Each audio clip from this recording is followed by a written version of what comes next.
In this guide, I'm going to show you guys how to transfer money to your DoorDash Crimson account.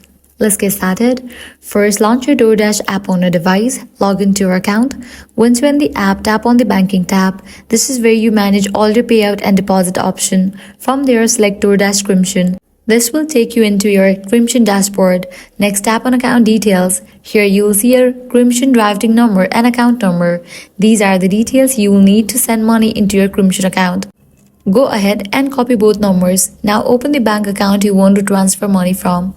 This could be Chase, Wells Fargo, Cash App, or any other bank you use. Create a new transfer using your Crimson routing and account number. Depending on your bank, you can choose ACH transfer, bill pay, or direct deposit. Add the Crimson account as a new recipient and then transfer the amount you want. Once the money arrives in your Crimson account, you can use your virtual Crimson card, use your physical Crimson card to spend online or in store. You can also transfer money out to your personal bank account, which usually takes around 24 hours.